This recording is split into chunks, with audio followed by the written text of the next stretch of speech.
بسم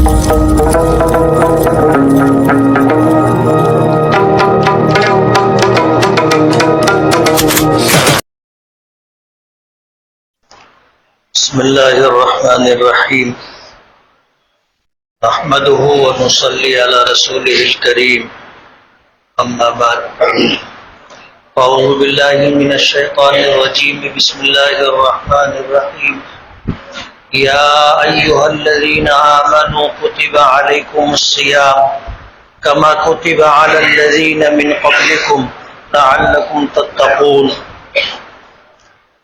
وقال النبي صلى الله عليه وسلم من خرج في طلب العلم فهو في سبيل الله حتى يرجع صدق الله العظيم وصدق رسوله النبي الكريم۔ بزرگان محترم اور عزیز دوستو، کسی نے کہا ہے کہ صبح ہوتی ہے، شام ہوتی ہے، عمر یوں ہی تمام ہوتی ہے۔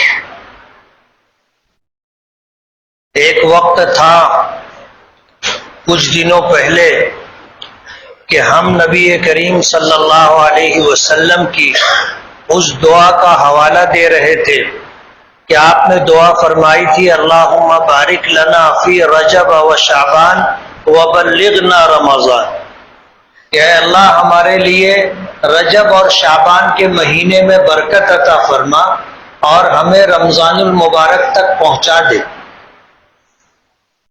اور آج ایک وقت یہ ہے کہ رمضان جا رہا ہے، رمضان کا یہ آخری جمعہ ہے، آج 27واں روزہ ہے، اس کے بعد 2 یا 3 روزے اور رہیں گے، اس کے بعد رمضان ختم ہو جائے گا۔ اگر 29 کا چاند دکھا تو 2 ہی روزے باقی ہیں، اور 30 کا چاند تو دکھنا ہی ہے، اس لیے کہ اسلامی مہینہ یا تو 29 کا ہوتا ہے یا 30 کا ہوتا ہے۔ اسلامی مہینہ نہ 28 کا ہوتا ہے اور نہ 31 کا ہوتا ہے۔ زمانہ جاہلیت میں اس وقت لوگ اپنے مفادات کے پیش نظر تاریخیں اپنی مرضی سے آگے پیچھے کر لیا کرتے تھے۔ شریعت نے یہ اختیار کسی کو نہیں دیا۔ قرآن کریم نے سوال اور جواب دونوں ہمیں بتایا کہ لوگ آپ سے پوچھتے ہیں مہینوں کے متعلق، یسألونک عن الاہلہ، چاند کے متعلق لوگ آپ سے سوال کرتے ہیں۔ قل ہی مواقیت للناس، آپ بتا دو کہ یہ چاند کا آنا اور جانا تمہارے لیے کچھ عبادات کے لیے اوقات مقرر کرنے کے لیے۔ 2 ہفتہ پہلے میں نے یہ بات بتائی تھی کہ اسلامی عبادات کچھ ایسی ہیں جن کا تعلق سورج کے نکلنے اور ڈوبنے سے ہے، اور کچھ عبادات ایسی ہیں جن کا تعلق چاند کی تاریخوں سے جڑا ہوا ہے، اور تفصیل بھی میں نے بتائی تھی۔ تو ظاہر بات ہے کہ چاند کی شروعات اور آغاز اور چاند کا اختتام یہ مہینے کو متعین کرتا ہے۔ چاند دکھتا ہے تو مہینے کا آغاز ہوتا ہے، اور آئندہ چاند کا دکھنا پچھلے مہینے کا اختتام ہوتا ہے۔ نبی کریم صلی اللہ علیہ وسلم نے فرمایا کہ صوموا لرؤیتہ وافطروا لرؤیتہ، کہ چاند دیکھ کر روزہ رکھو اور چاند دیکھ کر کے افطار کرو۔ چاند دکھتا ہے رمضان کا مہینہ شروع ہوتا ہے، اور چاند دکھتا ہے تو رمضان کا مہینہ ختم ہوتا ہے اور شوال کے مہینے کا آغاز ہوتا ہے۔ 30 سے زیادہ دن اسلامی مہینوں میں نہیں ہوتے، اس لیے اگر 29 کا چاند دکھا تو صرف 2 روزے باقی، اور 30 کا چاند دکھا تو تو 3 روزے باقی، اس سے زیادہ اب رمضان باقی نہیں رہے گا۔ رمضان آ رہا ہے، آ رہا ہے، آ رہا ہے، اب رمضان کے آخری پائیدان پر ہم لوگ آ گئے ہیں۔ ظاہر بات ہے کہ جب رمضان شروع ہو رہا تھا اس وقت بھی ہم نے قرآن پاک کی اسی آیت کی تلاوت کے ذریعے ایک پیغام دیا تھا کہ رمضان کیسے گزارا جائے۔ اللہ پاک نے اور اللہ کے نبی صلی اللہ علیہ وسلم نے ہمیں جو عبادتیں عطا کی ہیں ان کا مقصد کیا ہے؟ قرآن کریم کی آیت کی میں نے تلاوت کی کہ ایمان والو تم پر روزے فرض کیے گئے جس طرح تم سے پہلے لوگوں پر روزے فرض کیے گئے تھے۔ کیوں؟ لعلکم تتقون، تاکہ تم میں تقوی کی صفت پیدا ہو جائے۔ یہ رمضان المبارک کے آنے کا مقصد تھا۔ اللہ تعالیٰ نے روزے کیوں فرض کیے؟ اور کیا یہ روزے صرف ہم ہی پر فرض کیے گئے؟ نہیں، اللہ پاک نے دنیا کا یہ نظام بنایا تو پہلے انسان سے لے کر آخری انسان تک اللہ پاک کے نظام کا جو سلسلہ ہے وہ دراز رہے گا، اور اس دنیا میں انسانوں کے بھیجے جانے کا مقصد جو پہلے تھا وہ آج بھی ہے اور آگے بھی رہے گا۔ اللہ نے ہمیں اپنی اطاعت، اپنی عبادت اور بندگی کے لیے پیدا کیا، اور نمازوں کے ذریعے، روزوں کے ذریعے، زکوٰۃ کے ذریعے، حج کے ذریعے کچھ خوبیاں، کچھ صفات ہم میں اللہ پاک پیدا کرنا چاہتے ہیں۔ رمضان کا خاص اہتمام کہ 12 مہینوں میں سے ایک مہینہ روزوں کے ساتھ گزارتا ہے۔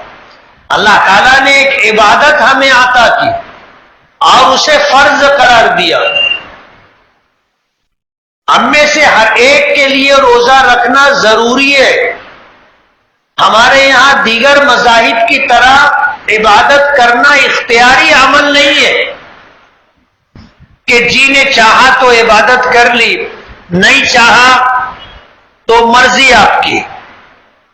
دوسرے مذہب میں ایسا ہی ہے کہ تم چاہو تو پوجا کر لو، تم چاہو تو اپواس رکھ لو، تم چاہو تو صدقہ اور دان دے دو، اور نہ چاہو تو مت کرو۔ ہمارے یہاں مذہب اسلام میں ایسا نہیں ہے۔ نماز اللہ تعالیٰ کا حکم ہے، آرڈر ہے، ہر بالغ مرد و عورت پر ہر حالت میں نماز فرض ہے، معاف نہیں ہے۔ ہر حالت میں نماز پڑھنی پڑے گی۔ تندرست ہے، کھڑے ہو کر کے پورے احکام کی رعایت کے ساتھ نماز پڑھے۔ بیمار ہے، کھڑے نہیں ہو سکتے، بیٹھ کر کے پڑھے۔ حتیٰ کہ اگر کسی شخص میں بیٹھنے کی بھی سکت نہیں ہے تو وہ لیٹے ہوئے اشارے سے نماز پڑھے۔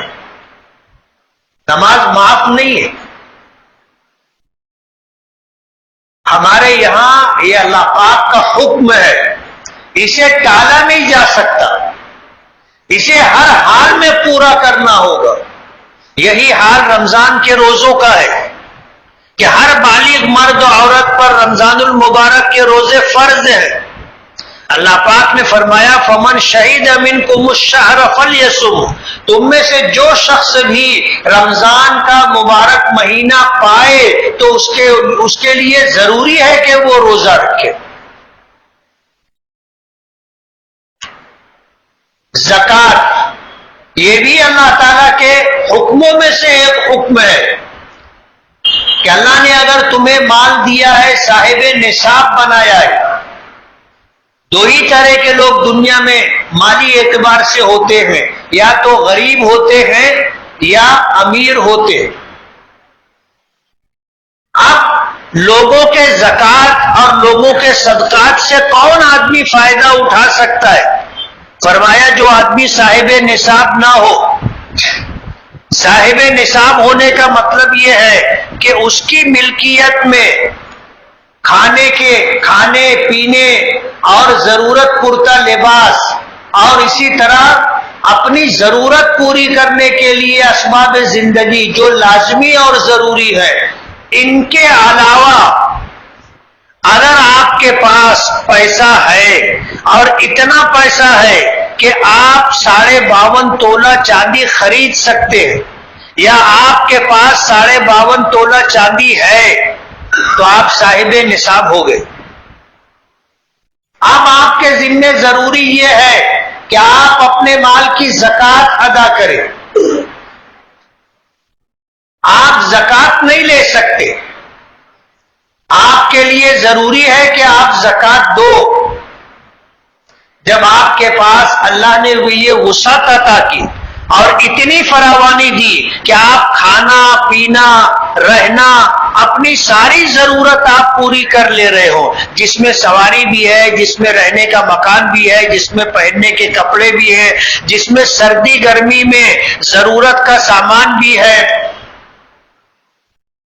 سواری بھی ہے، یہ سب کچھ آپ کے پاس ہے، اور اس سے زائد اگر آپ کے پاس 52.5 تولہ چاندی کی مالیت ہے، اگر 1000 روپے میں چاندی ہے تو کسی کے پاس 52,500 روپیہ اگر ہے اس کی ضرورت سے زائد، تو یہ آدمی صاحب نصاب ہے،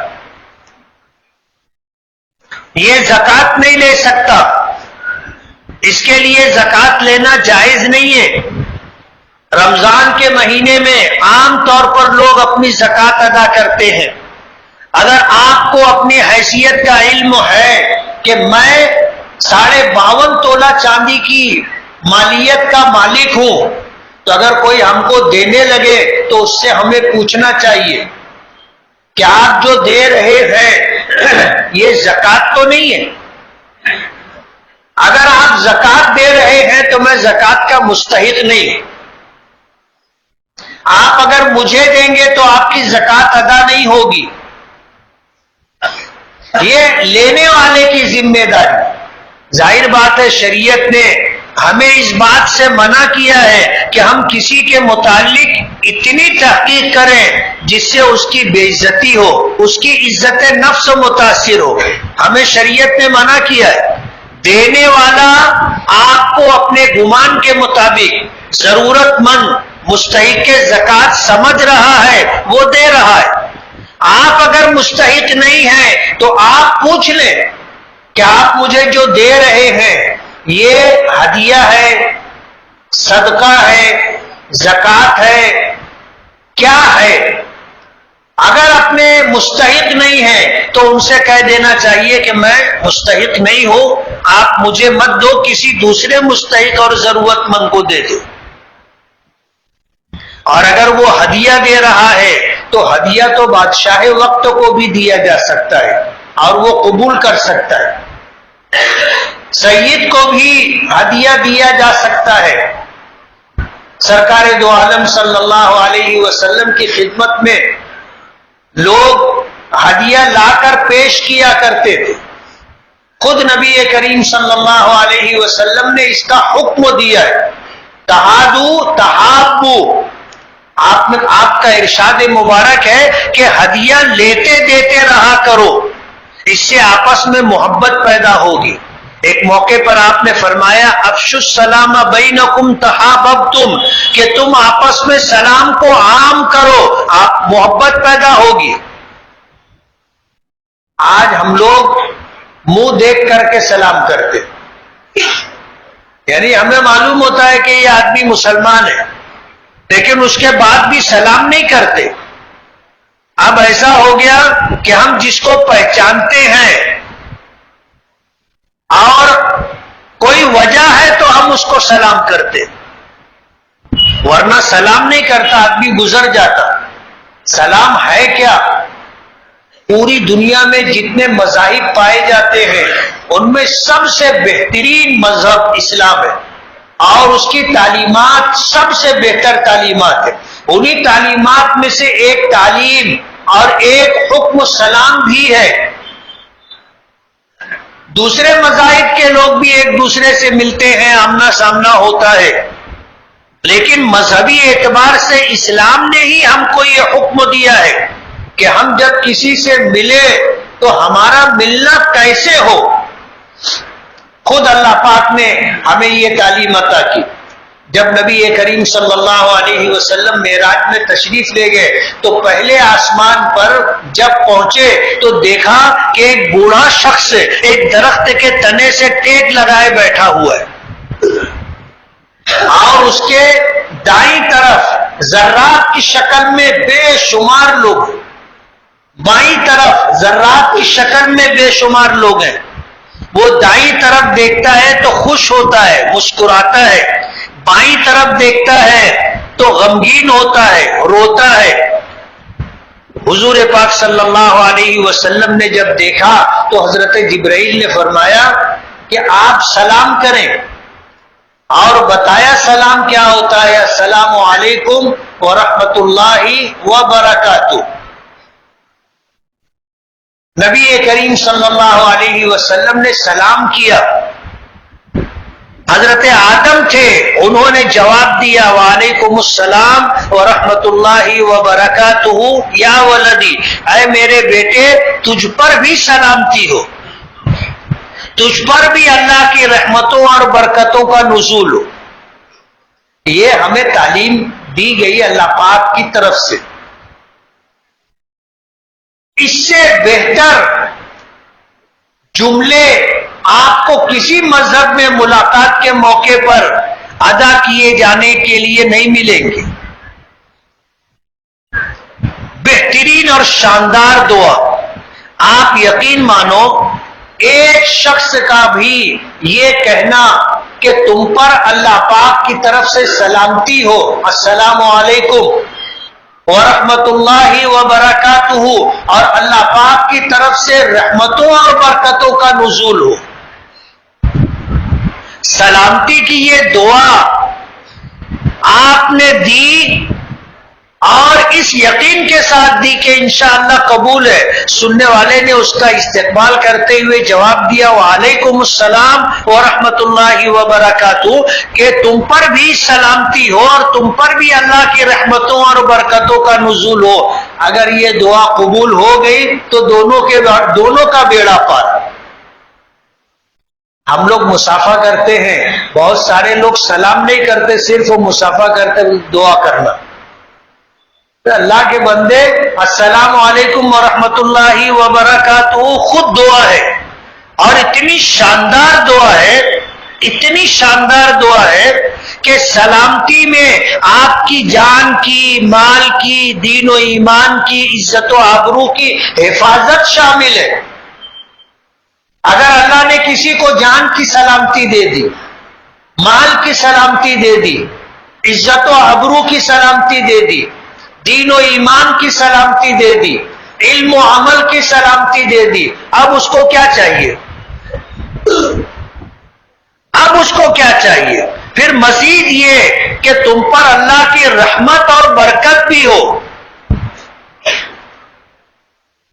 حدیث پاک میں آتا ہے کہ رحمت ہی یہ وہ چیز ہے جو انسانوں کو جنت میں لے کر کے جائے گی. نبی کریم صلی اللہ علیہ وسلم نے ایک موقع پر یہ بات فرمائی. حضرت امام بخاری رحمت اللہ علیہ نے اپنی کتاب میں بخاری شریف میں اس حدیث پاک کو ذکر کیا ہے کہ آپ نے فرمایا کہ لوگ اپنے اعمال کی وجہ سے نہیں، اللہ تعالیٰ کی رحمت سے جنت میں جائیں گے. تو حضرت عائشہ رضی اللہ تعالی عنہا نے پوچھا تھا کہ اللہ کے رسول آپ بھی، یعنی آپ بھی جنت میں جائیں گے تو اللہ کی رحمت سے؟ حضور نے فرمایا ہاں ہاں، حتی غشیتنی رحمت ربی، کہ مجھے بھی میرے پروردگار کی رحمت ڈھانپ لے گی تو میں جنت میں جاؤں گا. رحمت کوئی معمولی چیز نہیں ہے، لوگوں کو جنت میں لے جانے والی چیز ہے. ایک حدیث میں آتا ہے اللہ پاک نے رحمت پیدا کی اور اس کے 100 حصے کیے، 99 حصے رحمت کے اپنے پاس رکھے اور ایک حصہ رحمت کا اللہ نے اس پوری کائنات میں تقسیم کیا.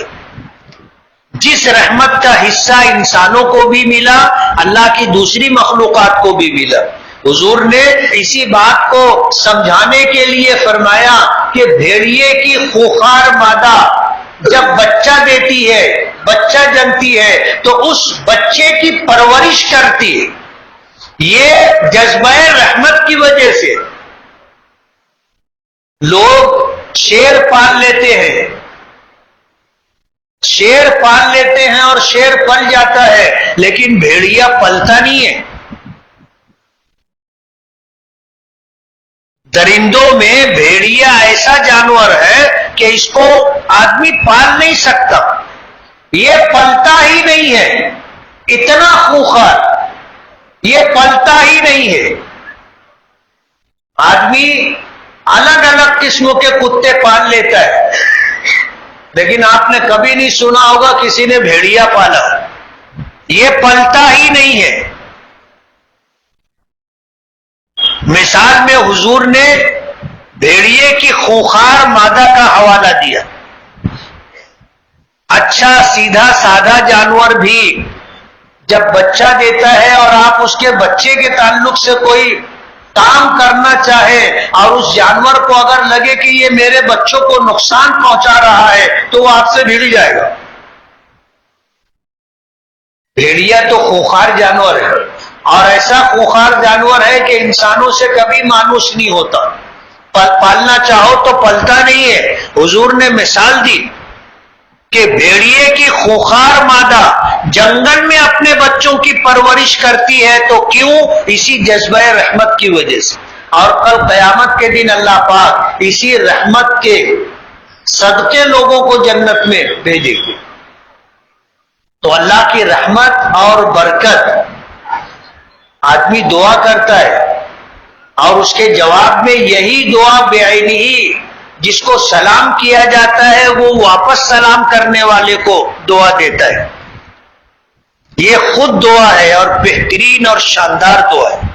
حضرت آدم سے حضور نے سلام کیا اور حضرت آدم نے یہی جواب دیا، اور پھر اللہ پاک نے اپنے نبی کے ذریعے ہم لوگوں کو یہ حکم دیا کہ جب تم لوگوں سے ملو، آمنا سامنا ہو تو سلام کرو.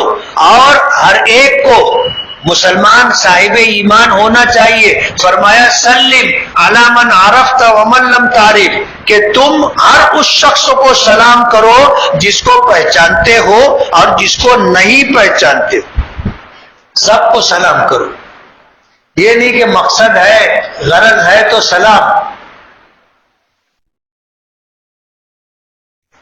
اور اگر کوئی کام نہیں ہے، کوئی غرض نہیں ہے تو آدمی سلام بھی نہیں کرتا. کوئی اگر ہم کو سلام کرے تو یہ اس بات کی علامت ہے کہ وہ ہم سے تعلق اور محبت رکھتا ہے، جبھی تو وہ ہمارے لیے دعا کر رہا ہے. اور کیسی دعا کر رہا ہے؟ جان مال دین و ایمان عزت و آبرو کی حفاظت، دین و ایمان کی حفاظت اور سلامتی، علم و عمل کی سلامتی اور حفاظت کی ہمیں دعا دے رہا ہے. ہمیں اس کا دل سے شکر گزار ہونا چاہیے. یہی وجہ ہے حضور نے فرمایا کہ سلام کو عام کرو، آپس میں محبت پیدا ہو. جب آپ کو لگے گا کہ یہ آدمی مجھے سلام کر رہا ہے تو وہ آپ کو اطمینان دلاتا ہے کہ میری ذات سے آپ کو کوئی نقصان نہیں ہوگا، میں آپ کا ہمدرد، آپ کا خیرخواہ اور آپ کا ایمانی بھائی ہوں. اس بات کا اطمینان دلاتا ہے. ہم بھی اس کو اطمینان دلاتے ہیں. تو ظاہر بات ہے محبت تو پیدا ہوگی. تو ہمیں یہ حکم دیا گیا آپس میں ایک دوسرے کو سلام کرنا. تو جان و مال کی سلامتی اللہ پاک کا بہت بڑا انعام. رمضان کا مبارک مہینہ ہے، آدمی نماز پڑھتا ہے، روزہ رکھتا ہے، رمضان کے مہینے میں زکوٰۃ دیتا ہے، فطرہ ادا کرتا ہے، قرآن کریم کی تلاوت کرتا ہے. اللہ پاک نے اس مہینے کا جو مقصد ہے وہ پورا ہو، اس کے لیے ہمیں روزے عطا کیے. ہمارے بھوکے پیاسے رہنے سے اور خواہشات نفسانی پورا کرنے سے روکے رہنے سے اللہ پاک کا کیا فائدہ ہے؟ فائدہ ہمارا ہے۔ نبی کریم صلی اللہ علیہ وسلم نے 5 وقتہ نمازوں کے علاوہ ہمیں ایک نماز عطا کی جسے تراویح کہتے۔ یہ نماز ہم پڑھتے ہیں جس میں قرآن کریم پڑھا جاتا ہے، جس میں قرآن کریم سنا جاتا ہے، اس سے اللہ کے نبی صلی اللہ علیہ وسلم کو کیا فائدہ؟ یہ دونوں عبادتیں ہمیں اس لیے دی گئی ہیں تاکہ رمضان المبارک کا مقصد پورا ہو جائے، اور رمضان المبارک کے روزوں کے ذریعے اور رمضان المبارک میں تراویح کے ذریعے ہم میں یہ صفت پیدا ہو جائے کہ ہم تقوی والی زندگی گزارنے لگ جائیں۔ یہ تربیت کا مہینہ ہے، تربیت کا مہینہ ہے۔ ہمیں ٹریننگ دی جا رہی ہے کہ آنے والے 11 مہینے تمہیں کیسے گزارنے۔ رمضان تو جا رہا ہے، ہم رمضان کے لیے روزے رکھ رہے تھے ایسا نہیں ہے، ہم رمضان کے لیے تراویح پڑھ رہے تھے ایسا نہیں ہے۔ ہم روزے کیوں رکھ رہے تھے؟ تاکہ اللہ ہم سے راضی ہو جائے۔ ہم تراویح کیوں پڑھ رہے تھے؟ تاکہ اللہ ہم سے راضی ہو جائے۔ اب ظاہر بات ہے رمضان جا رہا ہے، جس کو ہم راضی کرنا چاہتے تھے وہ تو حی و قیوم ہے کہ ہمیشہ سے ہے اور ہمیشہ رہے گا، اور اس کو راضی کرنا ہمارا مقصد ہے۔ اور یہ مقصد ختم نہیں ہوا، رمضان گیا تو گیا، لیکن اللہ کو راضی کرنا، خوش کرنا، یہ ہمارا مقصد ہے۔ رمضان کے روزے اور تراویح تو ٹریننگ کے لیے تھے کہ ہم اللہ کی رضا کے لیے کھانا چھوڑ سکتے ہیں کہ نہیں، پینا چھوڑ سکتے ہیں کہ نہیں، خواہشات نفسانی سے ہم رک سکتے ہیں کہ نہیں۔ روزہ ہمیں ٹریننگ دینے کے لیے آیا تھا۔ 1 مہینے کی ٹریننگ سے یہ بات ثابت ہو گئی کہ ہم اللہ کو راضی کرنے کے لیے کھانا بھی چھوڑ سکتے ہیں، پینا بھی چھوڑ سکتے ہیں، اور خواہشات نفسانی پورے کرنے سے بھی اپنے آپ کو روک سکتے ہیں۔ یہ مقصد تھا روزے کا، اور یہ مقصد اگر رمضان کے ذریعے ہمیں مل گیا تو یہ سمجھ لو کہ رمضان کے آنے کا مقصد پورا ہو گیا، اور اگر یہ مقصد پورا نہیں ہوا تو ظاہر بات ہے آپ سمجھ لو کہ رمضان کا آنا نہ آنا دونوں برابر ہے۔ اگر رمضان مہینے بھر کی ٹریننگ کے بعد بھی ہم میں 5 وقتہ نمازوں کا اہتمام نہیں آیا، اگر رمضان میں مال ادا کرنے کے بعد بھی مال کی محبت ہمارے دلوں میں کم نہیں ہوئی،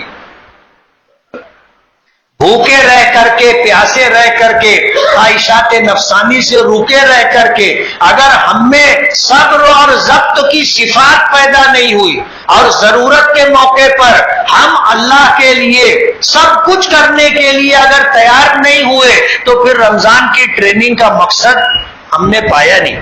ہم میں سے کتنے لوگ ہیں رمضان ختم ہوا مسجد چھوڑ دیتے، جو نمازوں کا اہتمام رمضان میں تھا رمضان کے جاتے ہی وہ اہتمام ختم ہو جاتا، حالانکہ رمضان آیا اس لیے تھا کہ ہم میں 5 وقتہ نمازوں کا اہتمام آ جائے۔ رمضان آیا اس لیے تھا کہ ہم اللہ کو راضی کرنے کے لیے اپنا سب کچھ قربان کرنے کے لیے تیار۔ رمضان آیا اس لیے تھا کہ رمضان کے مبارک مہینے میں زکوٰۃ دے کر کے ہم میں یہ بات پیدا ہو جائے کہ ہم اللہ کی رضا کے لیے اللہ کے راستے میں ضرورت کے موقع پر اپنا سب مال خرچ کرنے کے لیے تیار۔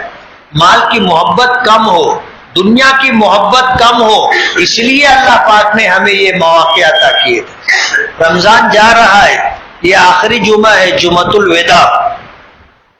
رمضان کا مہینہ آتا ہے، اللہ تعالیٰ اجر و ثواب بڑھا دیتے، 1 فرض کا ثواب 70 فرض کے برابر دیتے، اور 1 نفل کا ثواب فرض کے برابر عطا کرتے۔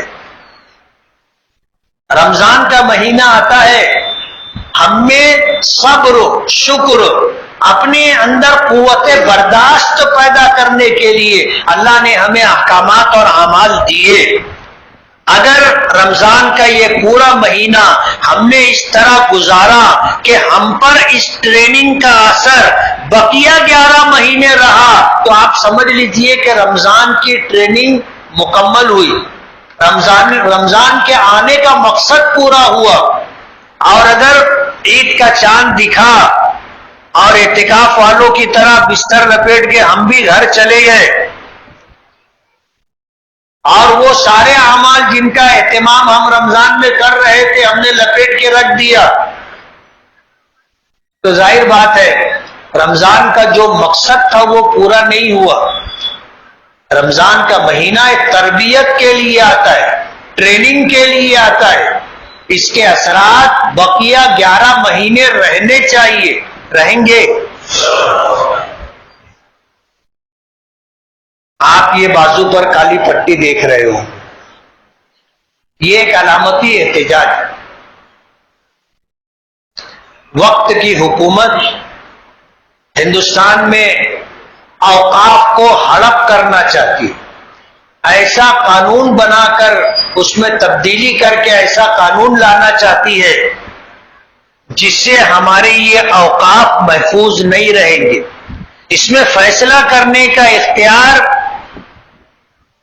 ہر کس و ناکس کو دے دیا گیا کہ وہ فیصلہ کرے کہ اب یہ ملکیت اللہ کی ہے کہ نہیں ہے۔ مسجد کے بارے میں فیصلہ کریں گے کہ بھئی یہ مسجد ہے کہ نہیں، قبرستانوں کے بارے میں فیصلہ کریں گے کہ یہ قبرستان ہے کہ نہیں۔ صرف مسلمانوں کو ٹارگٹ کیا گیا، مسلمانوں کی فلاح و بہبود کے لیے مسلمانوں نے اپنی جو املاک جائیداد وقف کی تھی کہ اس سے جو آمدنی ہوگی وہ بیواؤں کے گزارے کے لیے، یتیموں کے گزارے کے لیے، مسکینوں اور ضرورت مندوں کی ضرورتوں کی تکمیل کے لیے یہ حاصل شدہ نفع خرچ کیا جائے گا۔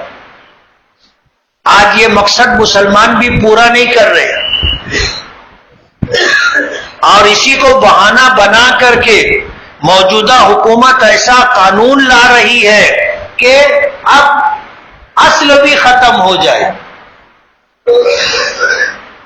جو ملکیتیں اوقاف کی ہیں وہ ملکیت ختم ہو جائے، یہ سرکاری ملکیت ہو جائے۔ اس طرح کا قانون بنانے کی کوشش کی جا رہی ہے۔ مسلم پرسنل لا بورڈ، جمعیت علماء ہند، ان کی طرف سے اس بات کا یہ اعلان ہے۔ آج جمعۃ الوداع اپنے بازو پر کالی پٹی باندھ کر کے ہم اپنا احتجاج درج کریں۔ دنیا جھکتی ہے، جھکانے والا چاہے۔ 1984 میں شاہ بانو کیس کا فیصلہ آیا تھا اور اس میں یہ بات تھی کہ مطلقہ کو تا حیات اس کو طلاق دینے والا شوہر خرچہ دیتا رہے گا۔ اس وقت مسلم پرسنل لا بورڈ اور جمعیت علماء نے مل کر کے ایسا زبردست احتجاج کیا تھا کہ سپریم کورٹ کے اس فیصلے کو پارلیمنٹ نے رد کیا تھا۔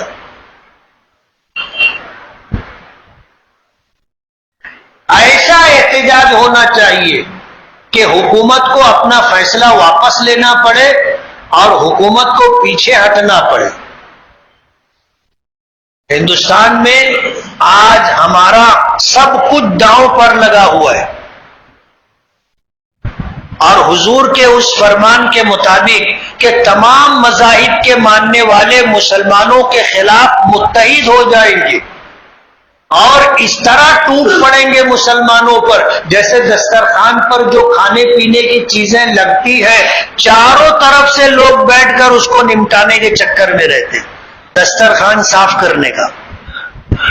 آج اسلام اور مسلمانوں کو مٹانے کے لیے اس طرح کے اقدامات کیے جا رہے ہیں۔ ہمیں چوکنا رہنا ہے اور اپنے اکابرین اور اپنے بزرگوں اور اپنی جماعت کے بڑوں لوگوں کے احکامات کی تعمیل کرنا ہے. آج ہندوستان میں ہم 20 کروڑ سے زیادہ ہیں، 20 کروڑ سے زیادہ ہے. اگر ہمارا احتجاج واقعی احتجاج رہا تو حکومت کو اپنا فیصلہ واپس لینا پڑے گا. جیسے ماضی میں ہم نے حکومت کو مجبور کر دیا تھا کہ وہ اس طرح کے فیصلے واپس لے، تو اس کو فیصلہ واپس لینا پڑا تھا. اس لیے یہ پہلا ہمیں احتجاج کا طریقہ بتایا گیا کہ اپنے بازو پر کالی پٹی باندھ کر کے اپنا احتجاج درج کروائیں. آئندہ کا جو لاہے عمل ہوگا ہم اپنی مرضی سے نہیں، ہمارے اکابرین اور ہمارے بزرگان اور اسی طرح دینی جمعیت کے ذمہ داران ہمیں جو پیغام دیں گے، جو ہدایت دیں گے، ہم اس پر عمل کریں گے نا. تیسری بات، پچھلے ہفتے میں نے اعلان کیا تھا کہ آئندہ ہفتے بیت العلوم کا چندہ ہونا ہے. کس کو یاد ہے؟ یاد رہا؟ ایمانداری سے بولنا. بہت کم لوگ کو یاد ہے. ہم لوگ اتنا تڑپ کر کے بولتے ہیں اور کوئی پیغام دیتے ہیں اور آپ لوگ اسے یاد بھی نہیں رکھتے، جبکہ آپ کو یاد بھی رکھنا ہے، اس پر عمل بھی کرنا ہے. کوئی بولنا شوق نہیں ہے، اور ایسا نہیں ہے کہ میں بول رہا ہوں تو مجھے کوئی بہت بڑا دنیاوی فائدہ ہو جائے گا، ایسا کچھ بھی نہیں ہے. اللہ کی رضا کے لیے آپ کی میری آخرت بن جائے اور اس ملک میں اور اس روئے زمین پر ہم اپنی اسلامی تشخص اور اسلامی شان کے ساتھ جی سکیں، اس کے لیے آپ کو مسجد کے منبر و محراب سے کچھ ضروری باتیں بتائی جاتی. ایسا نہیں ہے کہ میں نے ابھی آدھا پون گھنٹہ بیان کیا تو 1 لاکھ روپیہ مجھے مل جائے گا. روزے کی حالت میں آپ گھنٹہ پون گھنٹہ بولو تو آپ کو سمجھ میں آ جائے گا کہ گلا سوکھنے کے ساتھ ساتھ ہونٹ بھی سوکھ جاتا ہے. معمولی بات نہیں ہے. جو بول رہا ہے اس کو پتا ہے. پچھلے ہفتے میں نے یہ بات کہی تھی کہ آج ہندوستان کی روئے زمین پر مدارس دینیہ اور مکاتب قرآنیہ کا باقی رہنا اتنا ضروری ہے کہ ہم بحیثیت مسلمان اپنی پہچان، اپنے تشخص کے ساتھ جی سکے. اس میں سب سے بڑا رول مدارس کا ہے. مدارس کو ہم اپنے لیے بوجھ نہ سمجھے، یہ ہماری ضرورت ہے. مدارس کا باقی رہنا ہندوستان میں اسلام اور مسلمانوں کے باقی رہنے کا سبب اور ذریعہ ہے. یہ دین کے قلعے ہیں. اس سے ہمارے بچوں کو اسلام ملے گا، اسلامی تعلیمات ملیں گی، احکامات ملیں گے.